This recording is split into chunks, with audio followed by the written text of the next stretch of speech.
They say a child can endure hunger, a child can endure poverty, but when a father turns his back, that pain has no language. In the quiet village of Umuaka, there was a girl who almost chose death over another night in her own home. Her name was Ada, and her stepmother's name was Mama Ngozi. What her father witnessed one afternoon would shake the entire compound and change their lives forever. In Umuaka village, where stories were told under the moonlight and secrets traveled faster than harmattan wind, lived a gentle girl named Ada. Her mother had died when she was only 7. Before she passed, she held Ada's small hands and whispered, "Be strong, even when no one stands for you." Ada did not understand then, but she would. Her father remarried a year later. Mama Ngozi came into the house with loud laughter, expensive wrappers, and eyes that smiled in front of people but hardened like stone when doors closed. At first, she pretended to love Ada. She would braid her hair when visitors came. She would call her my daughter in public, but at night, the mask fell. Mama Ngozi turned Ada into a servant in her own mother's house. She woke before sunrise to fetch water, scrubbed floors until her fingers peeled, was denied food for looking at her wrongly. If Ada coughed, she was accused of disrespect.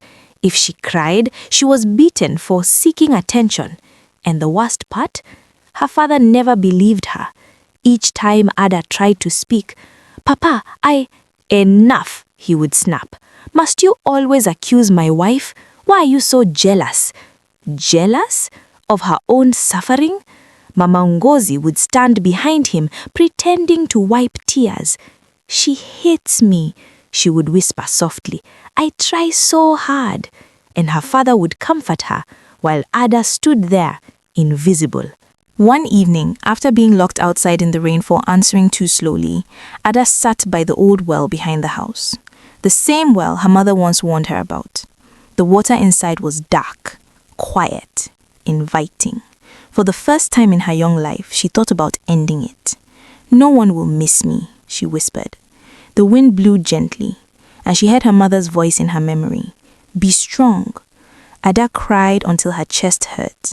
She didn't jump, but something inside her broke that night. A week later, the unimaginable happened. Mama Ngozi had grown bolder, crueler. That afternoon, she accused Ada of stealing money from her wrapper. Money Ada had never seen. Without hesitation, Mama Ngozi heated a metal spoon over fire. "Yes, you will confess today," she hissed. Ada screamed, shaking her head.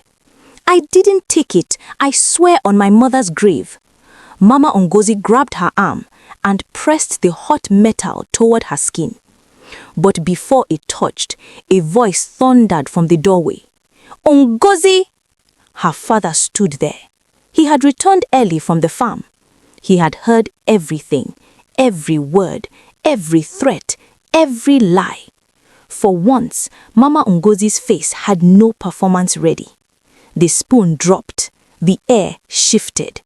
Ada's father turned to her, and for the first time, he saw the scars. Old marks on her back, bruises she hid with long sleeves, fear in her eyes when Mama Ngozi moved. His hands trembled. "How long?" he whispered. Ada didn't answer. She didn't need to. The silence was confession enough. The air shifted. Mama Ngozi fell to her knees. "She forced me. She's stubborn. She..." "Enough," he roared. The same word he had used to silence Ada. But this time, it was different. The neighbors had gathered outside. Whispers filled the compound. The respected man of Umuaka had failed his own child, and everyone now knew.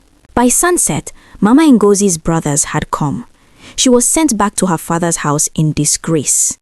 In Umuaka, reputation was everything, and hers was shattered. That night, Ada's father sat beside her. No anger, no shouting, just a broken man, realizing he had almost lost his daughter, not to death, but to his blindness. "I am sorry," he said. 3 words Ada had waited years to hear. He wept, and this time he did not silence her when she spoke. In many homes, the wound is not always the wicked stepmother. Sometimes it is the parent who refuses to see. Children may be small, but their pain is not. And the truth? The truth always finds its witness. If this story moved you, remember, silence protects the wicked, but courage exposes them. And sometimes all it takes is one moment of truth to change everything.